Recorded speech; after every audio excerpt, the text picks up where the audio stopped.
محترم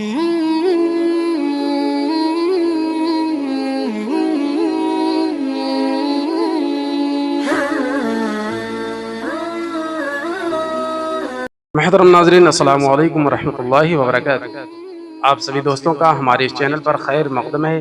اگر آپ اس چینل پر نئے ہیں تو آپ سے گزارش ہے کہ چینل پر اپلوڈ ہونے والے ویڈیو ایک بار ضرور دیکھیں، سنیں، لائک کریں اور اچھا لگے تو سبسکرائب ضرور کریں۔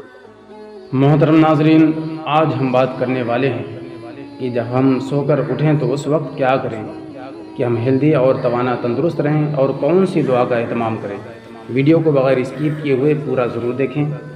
تو آئیے جانتے ہیں، نیند سے بیدار ہوتے ہی یعنی صبح آنکھ کھلتے ہی سب سے پہلے سنت کے مطابق ہم اپنے دونوں ہاتھوں سے چہرہ اور آنکھوں کو مل لیں تاکہ نیند کا خمار جاتا رہے۔ پھر اس کے بعد 3 بار الحمدللہ پڑھے، پھر کلمہ طیبہ یعنی لا الہ الا اللہ محمد رسول اللہ صلی اللہ علیہ وسلم پڑھیں۔ اس کے فوراً بعد ہی سو کر اٹھنے کی دعا پڑھیں۔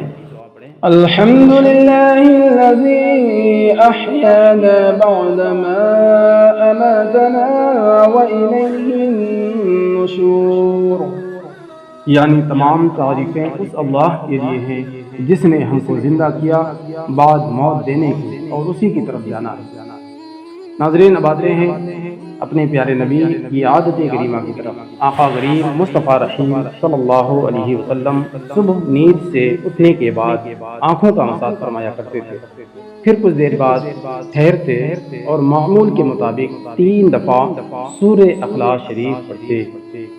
کیونکہ باڈی کا پورا نظام 11 سسٹم پر مشتمل ہوتا ہے، نیند سے اٹھنے کے بعد یہ سسٹم بحال ہونے میں 11 سے 12 منٹ لگتے ہیں۔ اگر آپ آنکھوں کا مساج کرتے ہیں تو یہ سسٹم 10 سے 15 سیکنڈ میں فوراً بحال ہو جاتا ہے۔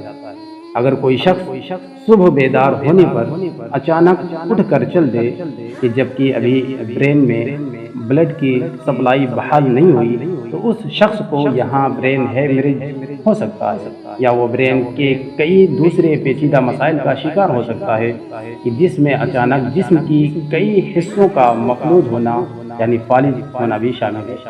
جبکہ اگر وہ صرف 1 منٹ بیٹھا رہے، یعنی سو کر اٹھنے کے بعد 1 منٹ بیٹھا رہے کہ اس کے دماغ میں بلڈ کی سپلائی بحال ہو سکے، تو بہت سے پیچیدہ مسائل سے بچ سکتا ہے۔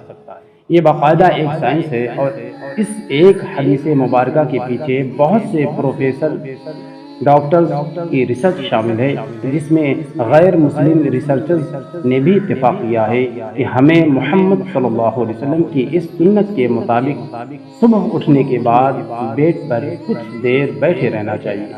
اس کا فائدہ یہ ہے کہ دماغ پوری طرح سے ایکٹیو ہو کر ہمارے جسم کی بھرپور رہنمائی کے قابل ہو جاتا ہے، اور یوں ہی فجر کی نماز پڑھ لینے سے ہمارے اندر توانائی آتی ہے اور لاغری سستی دور ہو جاتی ہے۔ یہ سنت مبارکہ جہاں بہت بڑا اجر و ثواب ہے، وہاں صحت کا بہت بڑا راز بھی ہے۔ السلام علیکم۔